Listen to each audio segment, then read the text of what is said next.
وہ تو 313 تھے لیکن ہو گئے تھے نا حضور کے، تو ہم نے غالب کر دیا۔ تم تو 1 ارب 60-70 کروڑ ہو، آؤ نا میرے رسول کے بن کے دکھاؤ۔ کی محمد سے وفا تو نے تو ہم تیرے ہیں، یہ جہاں چیز ہے کیا لوح و قلم تیرے ہیں۔ پھر لوح بھی تمہارے ہاتھ میں دے دیں گے، قلم بھی تمہارے ہاتھ میں دے دیں گے۔ تو اقبال نے عشق رسول کی وہ دولت فراواں اپنے سینے میں پالی، اور آج 1 صدی کا عرصہ ہونے کو ہے، لیکن اس کے باوجود ان کی یادوں کے دیے مدہم نہیں ہو رہے۔ ان کے ذکر کا چراغاں ہے اور ان کے فکر کی خوشبو ہے، اور اس وطن کو انہوں نے سینچا اپنی فکر سے، اپنے تصور کی خوشبو سے۔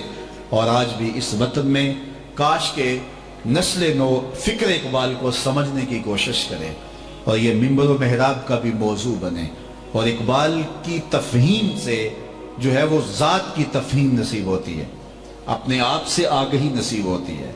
اقبال ہمیں خودی کا درس دیتا ہے، ہمیں اپنے من میں ڈوب کر سراغ زندگی پا جانے کا سبق دیتا ہے، غیروں کے آگے جھکنے سے بچاتا ہے، چونکہ اقبال کہتا ہے کہ غیروں کے آگے جھکو گے پھر تن بھی تمہارا نہیں رہے گا اور من بھی تمہارا نہیں رہے گا، اور یہ بات قلندر کو تو پانی پانی کر جاتی ہے۔ اس لیے اقبال کا فلسفہ یہ ہے کہ اگر جینا ہے تو پھر خودی کا تصور لے کے جیو، خودی کا چراغ ہاتھ میں لے کر کے زندگی کی سنگلاخ راہوں سے گزرو۔ زندگانی کی حقیقت کوہکن کے دل سے پوچھ۔ یہاں زندگی کی حقیقت اقبال نے کہی کہ وہ جو ہے وہ سنگ گراں، تیشا و سنگ گراں ہے زندگی۔ زندگی تو جو ہے وہ کشاکش کا نام ہے، یہ فارمی چوزے والی زندگی جو ہم اختیار کرنا چاہتے ہیں۔ اقبال کا اس کا تصور بھی نہیں اقبال کی، کہ یہ بندہ کہتا ہے پیسے مل جائیں، زیادہ سے زیادہ آسائشیں سہولتیں مل جائیں۔ اقبال کا تصور نہیں ہے، کیا میں نے اس خاکداں سے کنارہ جہاں رزق کا نام ہے آب و دانہ، پلٹنا جھپٹنا جھپٹ کر پلٹنا لہو گرم رکھنے کا ہے ایک بہانہ، پرندوں کی دنیا کا درویش ہوں میں کہ شاہی بناتا نہیں آشیانہ۔ ہماری ساری زندگی اسی تگ و تاز میں گزر جاتی، ساری زندگی گزر گئی، ساری زندگی بیت گئی، جوانی بیت گئی پیسے شادی کے اکٹھے کرتے ہوئے کہ شادی کی رقم اکٹھی کرنی ہے، پھر زندگی بیت گئی مکان بناتے ہوئے۔ میں اس کا انکار نہیں کرتا، یہ بھی ساتھ ساتھ ہوتا رہے گا، لیکن زندگی کا اعلیٰ مقصد کیا ہے؟ آئے کیوں ہو؟ اس کائنات میں غلبہ دین کے لیے ہم آئے ہیں، اللہ کے دین کے پرچم کو اونچا کرنے کے لیے آئے ہیں۔ وَوَالَّذِي أَرْسَلَ رَسُولَهُ بِالْهُدَى وَدِينِ الْحَقِّ لِيُظْهِرَهُ عَلَى الدِّينِ كُلِّهِ۔ اس دین کو تمام دینوں پہ غالب کرنا مقصد ہے ہمارا، اور اقبال اس فلسفے کو بھالتا ہے، اور زندگی کے اندر تحرک ہے۔ یاد مجھے نکتہ سلمہ خوش آہنگ، دنیا نہیں مردان جفاکش کے لیے تنگ، چیتے کا جگر چاہیے شاہی کا تجسس۔ اللہ اکبر، چیتے کا جگر اور شاہی کا تجسس ہو تو زندگی گزارنے کا مزہ آتا ہے۔ شکار مردہ سزاوار شاہی نہیں ہے، مرے ہوئے شکار گرد کھاتی ہے، مرے ہوئے شکار شاہی نہیں کھاتا، وہ اپنا شکار زندہ خود تلاش کرتا ہے۔ اپنی زندگی آپ پیدا کر اگر زندوں میں ہے۔ اقبال کا درس خودی یہ ہے، وہ انسان کو کھڑا کرتا ہے، وہ مقام خودی پہ دیکھنا چاہتا ہے، اور جوانوں کو اس مقام پہ دیکھنا چاہتا ہے کہ وہ معمولی باتوں سے مرعوب نہ ہو جائیں۔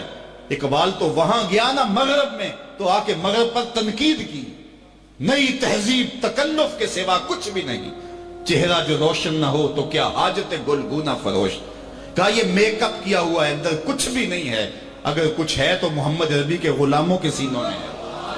زندگی تو یہ ہے، زندگی تو یہ ہے، وہاں کچھ بھی نہیں۔ اقبال نے کہا زندگی حرارت کا نام ہے، تب و تاب جاویدانہ کا نام ہے، زندگی کشش کا نام ہے، زندگی قوت اور توانائی کا نام ہے، ہیبت کا نام ہے، کفر سے ظلم سے جبر سے ٹکرانے کا نام ہے، حالات کی تلخیوں کو سہ جانے کا نام ہے، مشکلوں کا سینہ چیرنے کا نام زندگی ہے، کوہ گراں کے کلیجے سے نہر نکالنے کا نام زندگی ہے۔ زندگی آسان تو نہیں ہے، یہ فارمی چوزے کی طرح زندگی تھوڑی گزارنی۔ زندگی جاں فشانی کا نام ہے، سختی کا نام ہے، حالات کی تلخیوں سے گزرنے کا نام ہے، کشاکش حیات کا نام ہے۔ تو جوانوں کو اقبال کہتا ہے کہ جوانی یہ نہیں چوک پہ کھڑے ہو کر کے تم اپنی نظروں کو غلیظ کرتے رہو، جوانی کے تقدس کو سڑکوں پہ لٹا دو۔ جوانی یہ نہیں ہے، جوانی کیا ہے شباب اپنے لہو کی آگ میں جلنے کا نام.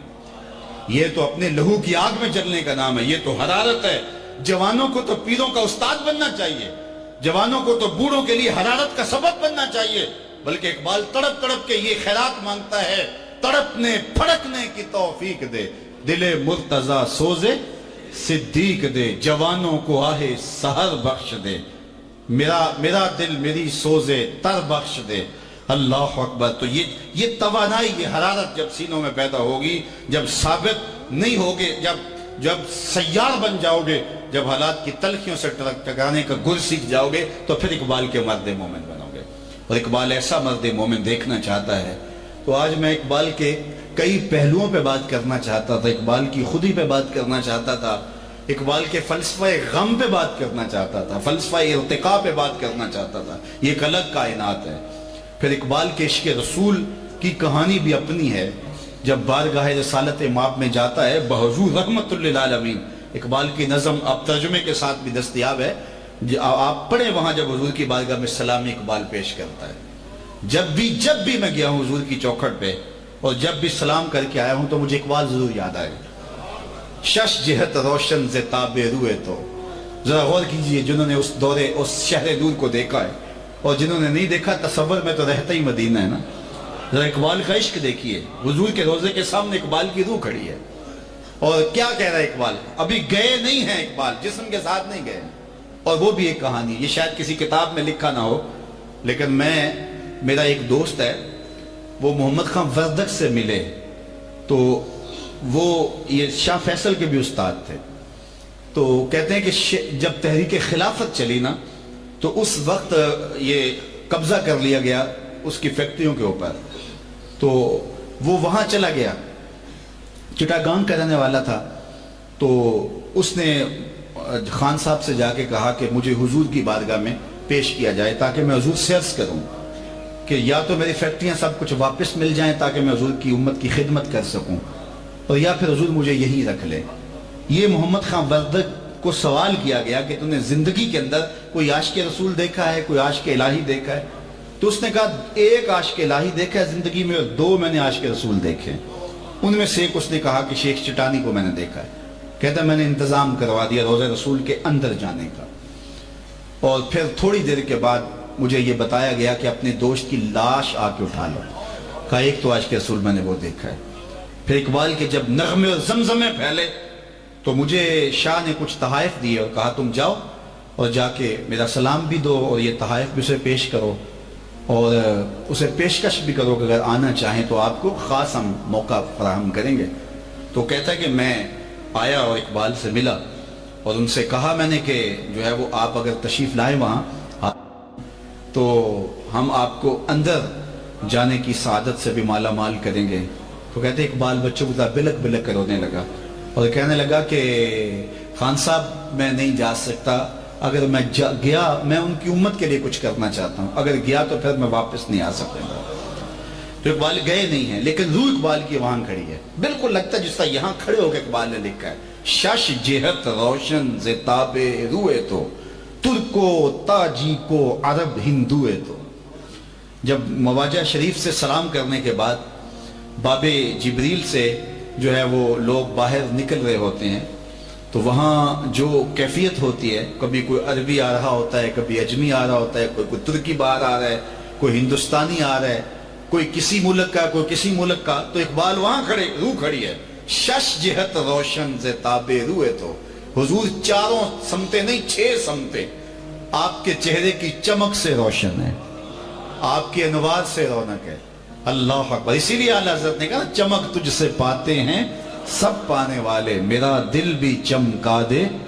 اقبال کا لہجہ بھی وہ یہ شش جہت روشن ز تاب روئے تو ترکو تاجی کو عرب ہندوئے. تو حضور یہ ترک بھی تیرے غلام ہے، یہ عرب بھی تیرے غلام ہے، یہ تاجک بھی تیرے غلام ہے. اللہ اکبر. بوریا ممنون خواب راحتش تاج کسرا زیر پائے امتش.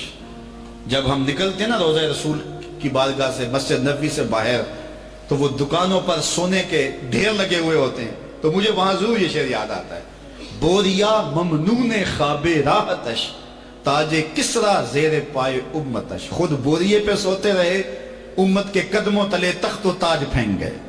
اللہ اکبر۔ شش جہت روشن سے تابے روئے تو، ترکو تاجی کو عرب ہندوئے تو، بوریا ممنون خواب راحتش، تاج کسرا زیر پائے امتش۔ اللہ اکبر۔ پھر آگے کیا کہتے ہیں؟ آگے فرماتے ہیں کہ گرد تو گردد حریم کائنات۔ ذرا شعروں کا حسن دیکھیے، لفظوں کا جمال دیکھیے اور معنوی کمال دیکھیے۔ گرد تو گردد حریم کائنات، حضور پوری کائنات کا حرم آپ کے گرد گھوم رہا ہے۔ گرد تو گردد حریم کائنات، یہ کہنے کے بعد پھر اقبال کی جھولی پھیل دی ہے اور پھر کہتے ہیں از تو خواہم یک نگاہ التفات۔ حضور میں بھی جھولی پھیلائے ایک نظر کا سوالی کھڑا ہوں۔ از تو خواہم یک نگاہ التفات، ایک نظر کرم میری جانب بھی ہو جائے۔ یقیناً اقبال کی طرف حضور کی نظر ہوئی، اور اقبال ایسے اقبال نہیں ہے۔ آج ہم اپنا اسپیشل پروگرام اس عنوان سے کر رہے ہیں، اور یقین جانیے گا کہ روح کو ایک تازگی مل رہی ہے۔ آپ جائیں گے تو ایک فرحت دلوں میں لے کر جائیں گے کہ یار اقبال کیا شے تھا کہ دربار رسالت مآب میں کیا اس کو قبولیت ملی کہ آج ممبروں پر بھی تذکر اقبال کے ہوتے ہیں۔ آج خانقاہوں میں بھی اقبال کا جو ہے وہ درس خودی اور اقبال کا جو فلسفہ طریقت ہے، فقر پر جو اقبال نے بات کی ہے، فقر زندہ کی بات اقبال نے کی ہے۔ جو فقر مردہ ہے وہ اندوہی اور دلگیری اقبال نے کہا ہے، اور فقر حجازی اور فقر زندہ کو اقبال نے کہا مقصود فقر یہ ہے، ڈھونڈ وہ فقر کے جس کی اصل ہو حجازی، یعنی جو حجازی الاصل فقر ہے وہی دینی فقر ہے۔ آج تو جگہ جگہ ٹھیے بنے ہوئے ہیں نا، طریقت کے اڈے اور آستانے بنے ہوئے، لوگوں کی عقیدتیں لوٹ رہے ہیں، ان کو یہ بھی نہیں پتا کہ تصوف ہوتا کیا ہے۔ اس پر اگر آپ کو باہر اگر جائیں تو باہر شاید دستیاب ہوگی جو ہے وہ ڈھونڈ وہ فقر جس کی اصل ہو حجازی، اس پر 1 گھنٹے کا بیان موجود ہے، اور اس میں 4 قسمیں فقر کی گئی ہیں، اور اس میں حقیقی فقر فقر حجازی ہے، اور جس کی فقر ہمارے مشائخ اور بزرگوں نے کی ہے۔ اور شیخ احمد کی چوکھٹ پہ جب اقبال گئے تھے تو پھر اس کی روح کس طرح انہوں نے اپنے اندر جو ہے وہ اپنے اندر اترتی ہوئی محسوس کی، تو فقر حجازی حقیقی فقر ہے۔ بدقسمتی یہ ہے کہ آج فقر کے تاجدار اور شہنشاہ وہ بنے ہیں جنہیں فقر کے مزاج سے بھی آشنائی نہیں ہے۔ فلک نے بخشی ہے انہیں خواجگی، جو جانتے نہیں روش بندہ پروری کیا ہے، جنہیں یہ بھی نہیں پتا کہ فقر کا روپ کون سا حقیقی فقر اور اسلام کا فقر ہے۔ تو اقبال نے اس حقیقی فقر کو، بلکہ ایک مقام پہ تو یہاں تک کہہ دیا ساکی نامہ میں، یہ بھی پڑھنے کے لائق اقبال کی یہ نظم ہے، شریعت تصوف تمدن کلام بتانے عجم کے پجاری۔